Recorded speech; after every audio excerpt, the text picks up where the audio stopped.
Good morning, YouTube. First day of spring.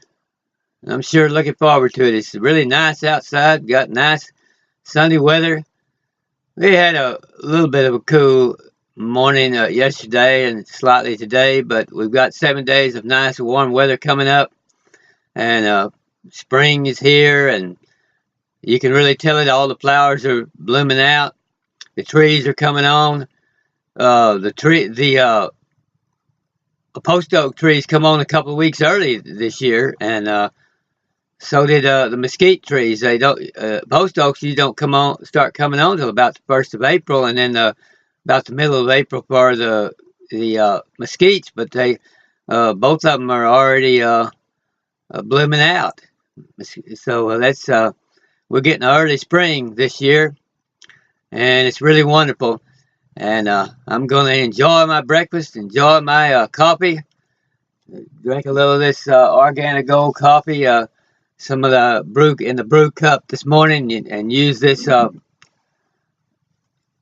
my Presto Majo and make me a little brewed coffee, and have a good time this morning and listen to Tanya Love some. She's talking about I Am Light this morning, so we'll see what she has to say today. That isn't coming from love, that's coming from fear. So if we can balance that, then when we enter a space with another, they're going to feel supported and they're going to feel honored just by being in our space. And if we're entering it from a place of fear, then they're going to feel not as honored, they're not going to feel as comfortable. And of course, we're not in charge of what everyone feels, so I don't want to give the impression that if people are acting oddly around you, that that's because of you, because it's not. People are going to choose how they're going to act.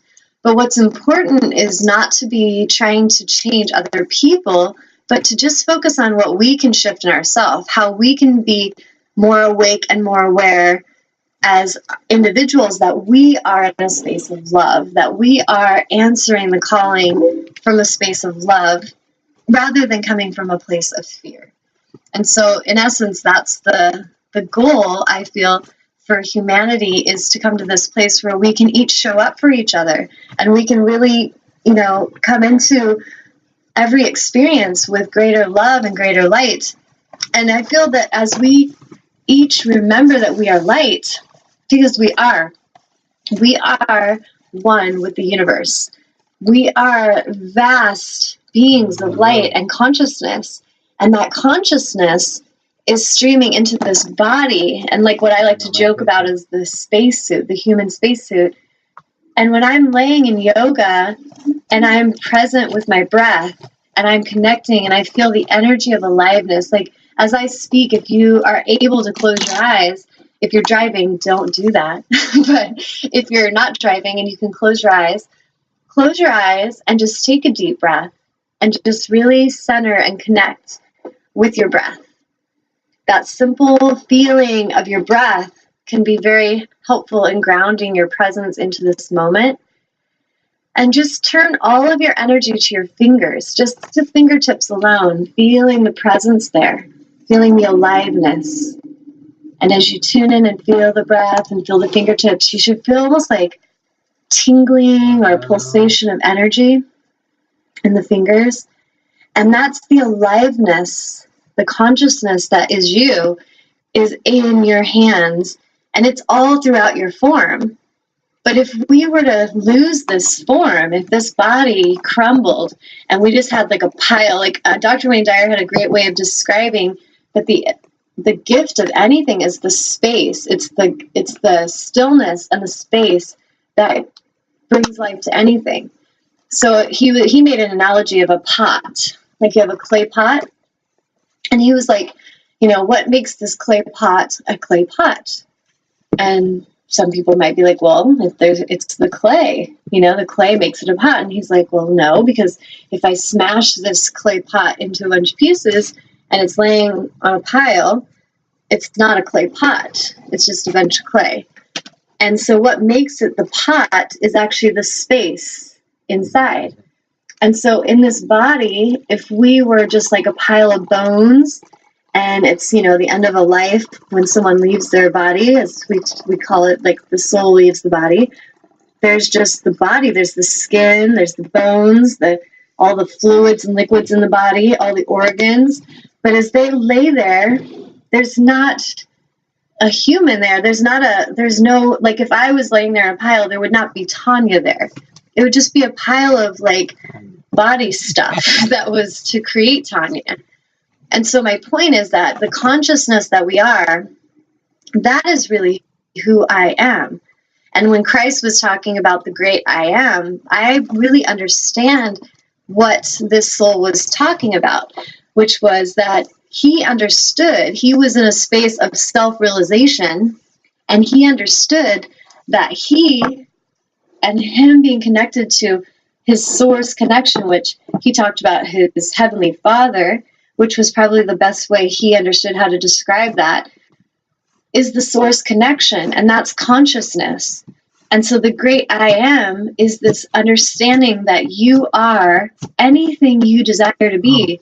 That I am is a powerful statement to make before anything, and to be very mindful of what we affirm after I am, because as you passionately and powerfully state I am anything, whatever you put after that, you are calling out to the universe, and you are in essence setting an intention of what you are becoming.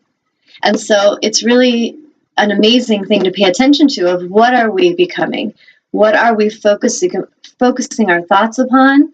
And then how are we speaking those thoughts out loud and internally?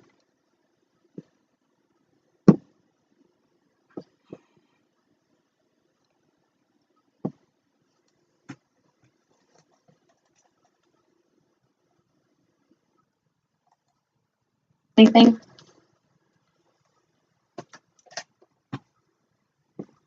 Any questions or comments? No? No, there are no comments, no questions. Okay. Cindy said that we lost Tanya, but we found you. They found me. I'm still here. They're like, oh no, she turned to a pile of bones. No, I'm just kidding. No, she froze. I froze. Well, since we took a little pause, I will put the number out there for anybody that wants to call in. I've got some angel cards, goddess cards, divine guidance cards, and whatever. If you guys want to call in and I can do a live reading for the first caller, it's 919-518-9773, or you can call into Computer's 2K Voice on Skype if you want to call in. So I'll give everybody a minute to call in. But basically, back to our topic of that we are light, the more that we understand that we are this consciousness, what's amazing is that we can get out of our own way, and we can stop trying to make things happen by sheer will, and we can actually release all that need to like make stuff happen. Like, for example, let's imagine somebody's healing something in their body, and you want to get better. You know, who doesn't want to feel good? But in the misalignedness of ourselves, we can go seeking a solution to something from a place of fear, and we're researching all the problems that could be connected with these symptoms we're feeling, and we're researching and gathering all this information because we want to be good students and make sure we're not getting cancer, let's say. And it's interesting because at this retreat with Wayne Dyer, the woman who was there with him, her name's Anita, I don't want to butcher her name. I'm going to have to get that next time and I'll share it with you guys because I don't want to ruin it. But if you look up Dr. Wayne Dyer online and look up the I Am Light conferences that he's leading, you'll see her. Her name's Anita, and she basically had cancer to the point where she was about to die.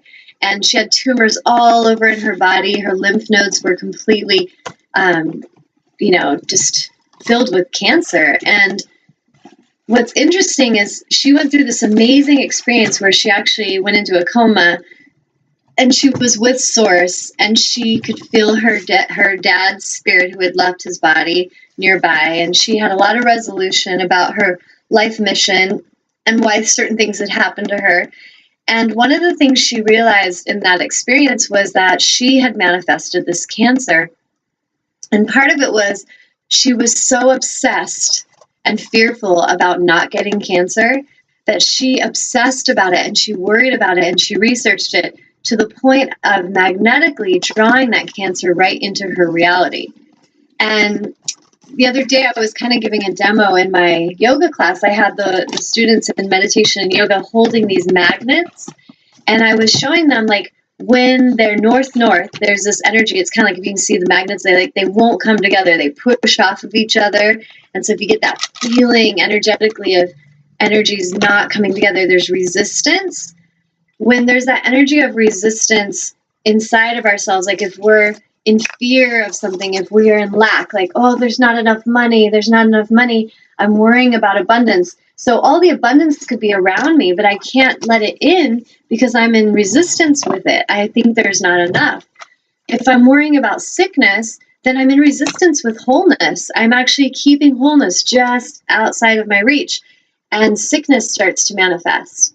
So if I shift that to, I am focused upon wholeness, I am light, I am love, and I release all resistance in my form, I release all resistance in my thinking, then that magnet starts to turn and it comes in and they connect.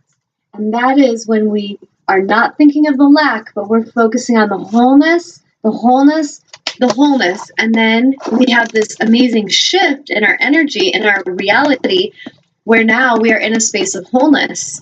Same with the financial situation. We're in lack, we're in frustration, there's not enough. We start focusing on the wholeness, not the problem. I have plenty of money. The universe loves me, supports me. Everything I need is on its way. Boom, it turns. And as that shift happens, we start to have experiences that will actually bring confirmation of that shift inside of us. So it's not like the world is just randomly happening. It's more like the universe is completely responding to our signal. So if we are in a state of resistance, the universe responds to that. If we are in a state of receptivity, the universe responds to that. And so as we get more aware of that consciousness that we are, what's beautiful is that we stop trying to make things happen. We stop trying to force our way and out of sheer willpower, make stuff happen. I see people do this. They get into ego and they lose their freaking minds trying to make shit happen in a way they think it should. And they destroy relationships. They destroy their own bodies. They destroy their well-being and their lives, like their happiness. It is a high cost that the ego will have you pay to let it take you down a journey of sheer will. And at the other hand, there's another path that's available to all of us, and that is this path of surrender, where we completely let go and we say, you know what, universe? I trust that I am worthy of these things, and I trust that I deserve goodness, and I trust that I am a being of light and that I am powerful, and I thank you for bringing everything in that is for my highest good. And suddenly, shifts happen where little things we needed show up. Maybe a friend gives us a ride. Maybe this person, opens the door for us. This person just smiles and says kind words. It's interesting, the little shifts that can happen where the universe is responding to your frequency. And I've really personally observed the people I watch, whether they're clients, family, friends, strangers walking by, we're all one. And I observe the movie of life. And the humans that I see that are the least happy, the least satisfied, are the most focused in ego. They're the most narcissistic. They're the most focused about me. What am I going to get? What's in it for me? Who's giving me their attention? Who's going to give stuff to me?